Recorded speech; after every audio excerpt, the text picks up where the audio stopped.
In the Manus Reader, under the title, The Religion of Free Man, it's pointed out that despite the natural difficulties which surround any attempt to arrive at the convictions of men who may be said to have been free, one thing is certain.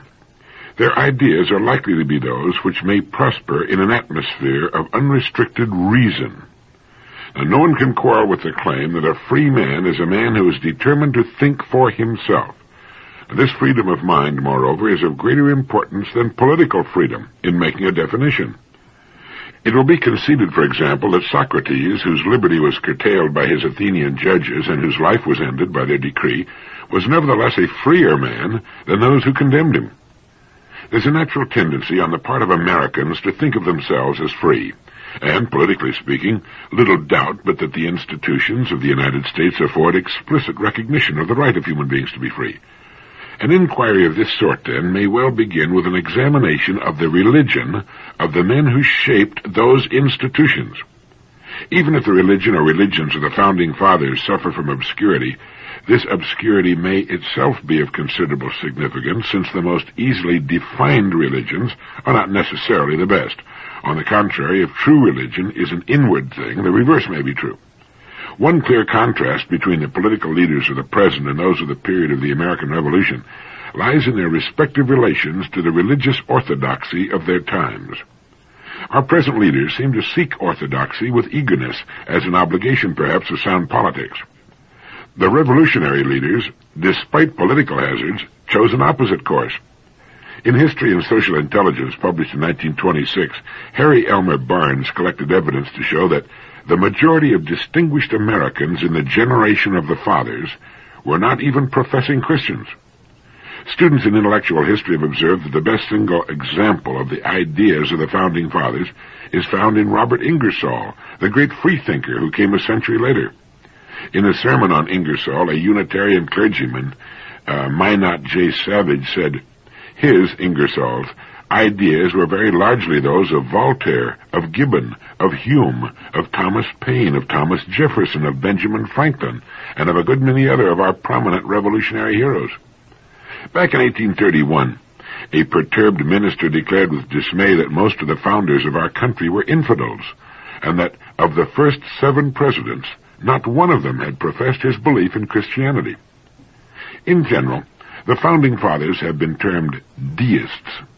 While difficult to define, since all deists have been individualists in religious thought, and there could not possibly have been a deist church, deism accepts the idea of deity as a general providence, but denies the superiority of any miraculous revelation over what may be learned by natural means.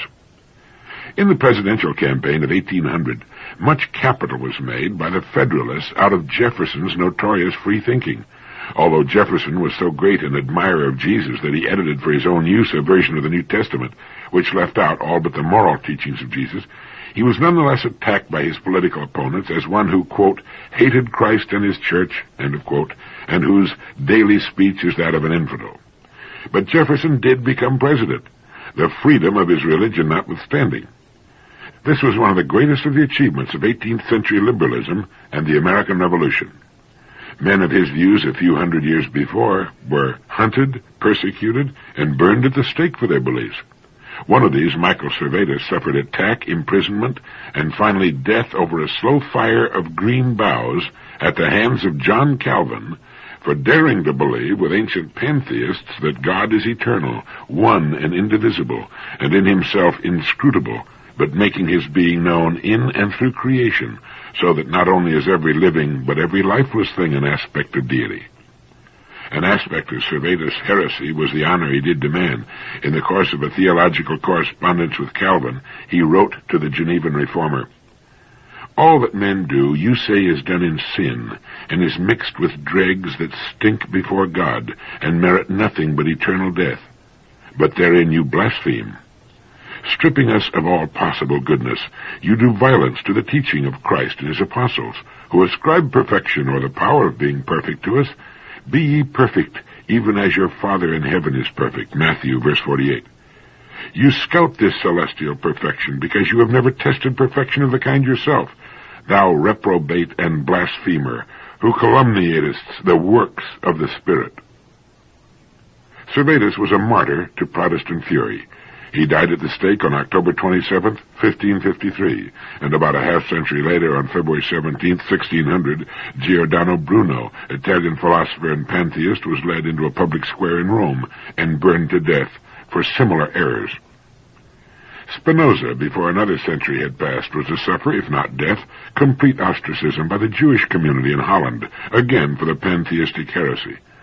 "I hold," he said, "that God is the immanent, not the extraneous cause of all things.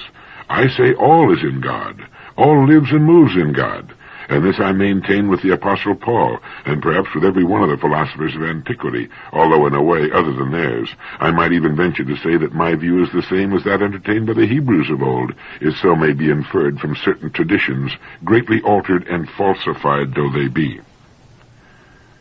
Why should we say, the article in the Manus Reader goes on, why should we say that these had been free men? Largely because they stood for the highest sort of freedom in human life, sometimes dying for it as well. By thinking for themselves, they enriched themselves and the world.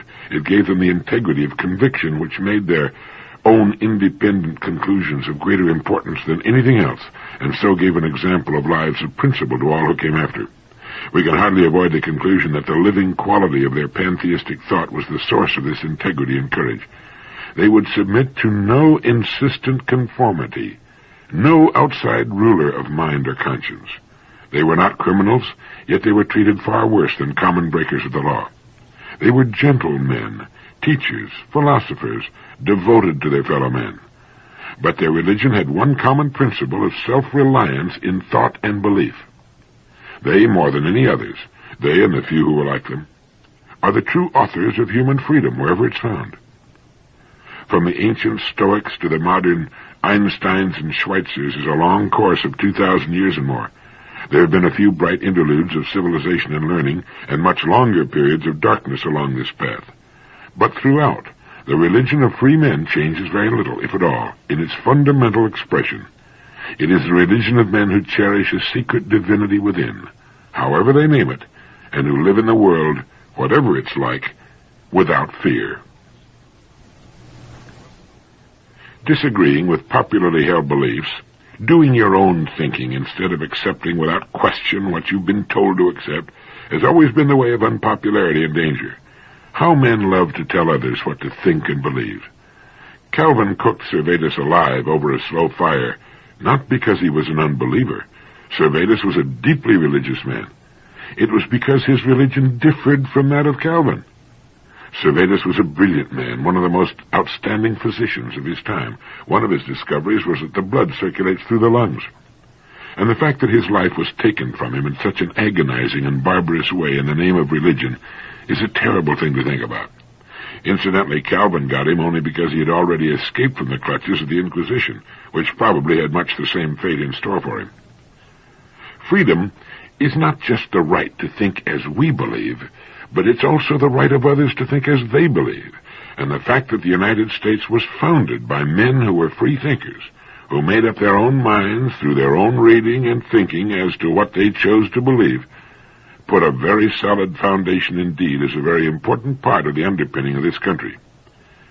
We need to ask ourselves, have I arrived at my beliefs, all of my beliefs, through independent study and meditation, or have I simply followed the lead of others? And just as importantly, do I freely grant to all other men and women the right to believe as they choose, without rancor? That's an important part of what personal freedom is all about. We recommended the Manus Reader in Direct Line 3. It's a great book to take with you on trips and to keep by your bedside. The articles are short and tremendously interesting and educational, as is the Manus publication, which we also recommended. People who do well in the world, being creative and willing to take a calculated risk, are people who manage to overcome the fear of laughter. Anytime you attempt anything in which you risk failure, you run the risk of having people laugh at you. A college professor worked for many years on an invention. He tramped all over New England trying to interest capital in his device for making the human voice travel along a wire. The people laughed at him. It was, of course, plumb idiotic, they said, to suppose that the human voice could be carried along a wire and heard for many miles or even for a single mile. But our old friend and benefactor Alexander Graham Bell could not be laughed out of it, and every time we pick up the telephone, we salute the man who stayed on course despite the laughter. Millions of people laughing in derision could not hurt us an iota, but we stand in mortal terror of it. Men and women who can prove themselves heroes in great crises tremble before derision. It's a queer quirk of human nature we probably develop as children. It has cost much. It's changed the history of the world. Sometimes the price of a laugh has meant the slamming of a door of fame and fortune, or even immortality. Elias Howe invented the sewing machine, but it nearly rusted away before the American women stopped laughing about it and could be persuaded to make use of it. With their sewing done so quickly, they argued, what would they ever do with all their spare time? So a biographer paints a tragic picture. The man who had done more than any other to lighten the work of women was forced to borrow a suit of clothes on an occasion of a public appearance. Men are as bad as women when it comes to resisting new ideas. The typewriter had been a demonstrated success for years before businessmen could be persuaded to buy it. How could anyone have letters to write, they argued, to justify the investment of $100 in a writing machine? Only when the Remingtons sold patent rights to the Telegraph Company and two groups of salesmen worked in competition was the resistance finally broken down. Xerography faced the same kind of problem when it was first introduced, and other inventions have had similar battles. Here's an extract from a notebook of Robert Fulton, who invented the steamship, who changed the world from sail to steam on the oceans of the world.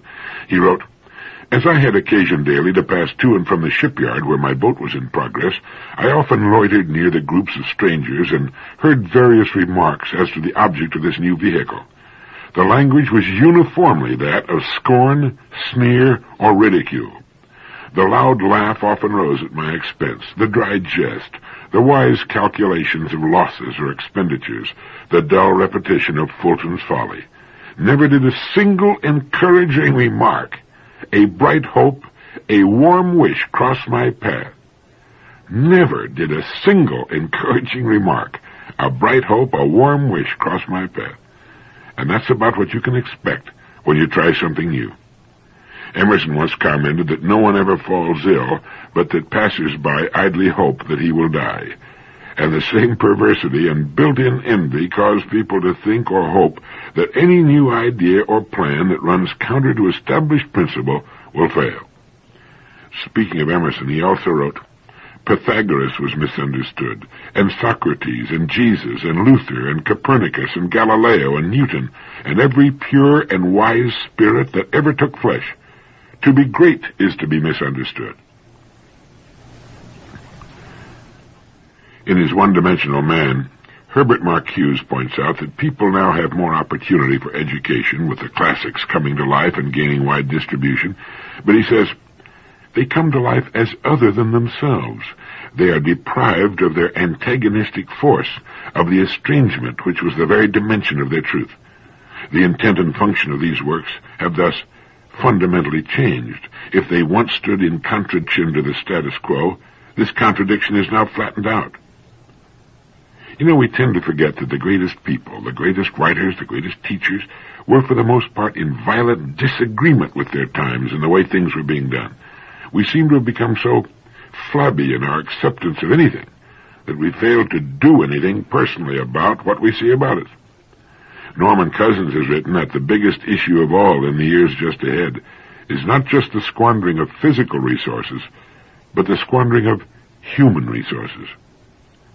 From the child in school, slowed down to a kind of Disney world of happy passivity, to the now grown adult, we've come to believe that what is best. Have we learned to think?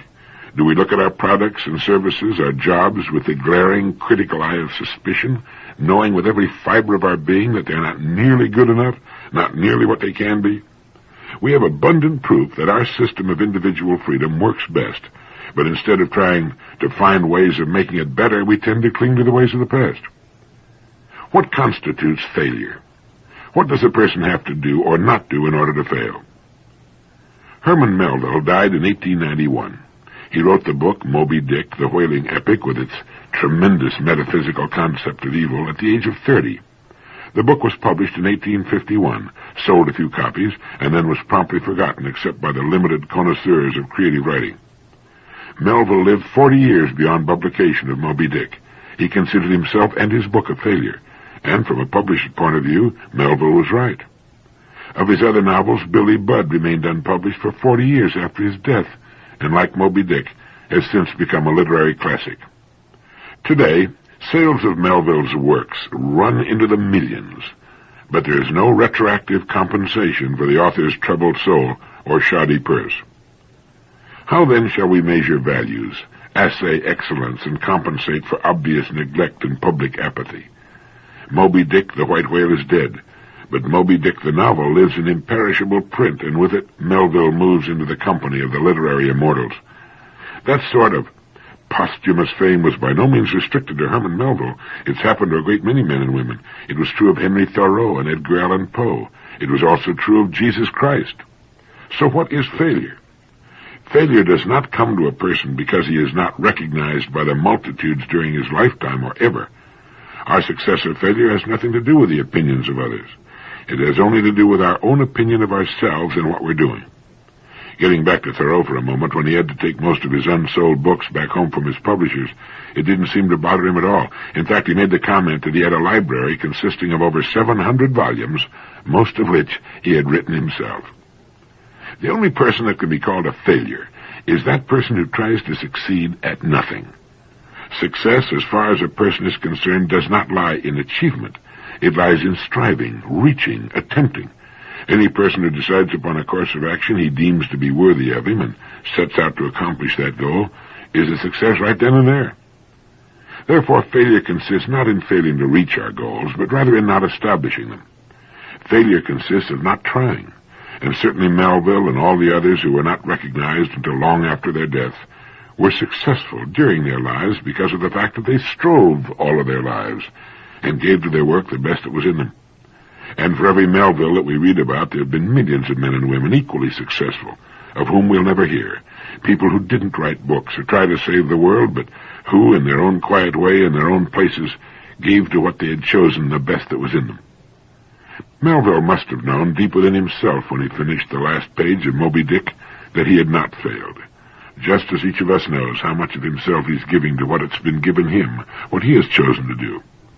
As we pointed out in the beginning, among all living creatures, man alone is placed on earth without a built-in book of instructions for successful living.